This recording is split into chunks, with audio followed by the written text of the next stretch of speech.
Hey guys, my name is Jacob, and this week's film focus is the Spongebob movie, Sponge Out of Water in 3D.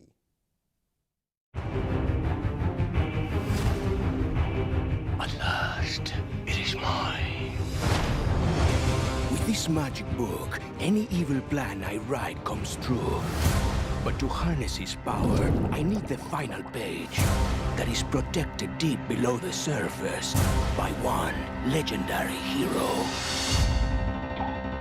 Will you stop playing that tiny piano? I mean, if you've been around for the past 15 years or so, then you're probably aware of the cultural icon known as SpongeBob SquarePants. Well, they made a movie back in 2004 called the Spongebob Movie, and now they're coming back with what is kind of a sequel, but also sort of a prequel to those events, since continuity doesn't really exist in cartoons. But anyway, we have our main characters, SpongeBob, Sandy Cheeks, Patrick Star, Mr. Krabs, and Plankton. They end up having to leave Bikini Bottom because the Krabby Patty formula goes missing into thin air or thin water, depending on whatever you prefer. The town of Bikini Bottom instantly turns into a Mad Max-like apocalypse scenario, because I guess the Krabby Patty is just so delicious that it's literally the only thing holding this small town together. Our main characters end up having to go above water because the Krabby Patty was in fact stolen by a pirate named Burger Beard, portrayed by Antonio Banderas. And he ends up selling the Krabby Patties above water to beachgoers. Basically, none of the plot matters. What matters is that SpongeBob is back in the theaters, and it's just as disturbing and disorienting as one would expect a movie about SpongeBob in 3D to be.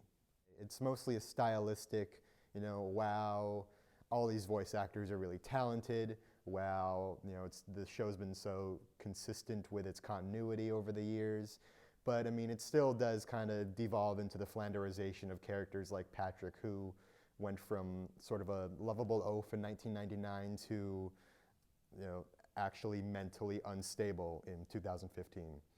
So I mean, if you're a diehard SpongeBob fan and you're caught up on even all the latest episodes, all the latest seasons, then there's a strong possibility you're gonna like this movie, because it's kind of in a similar brand of humor as like the off-color, sort of random, disturbing sense of humor that the show's taken in recent years.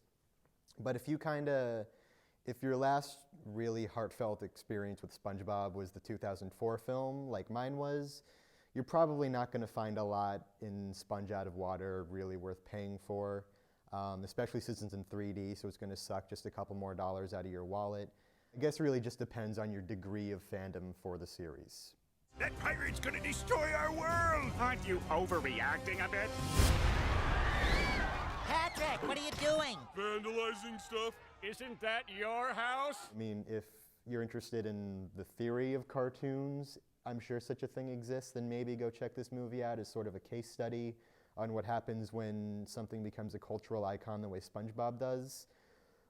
But as a film, it just, honestly, I forget most of the details. If you're looking for your Saturday morning cartoon fix, some sort of childhood nostalgia, then by all means shell out a couple bucks to see this movie.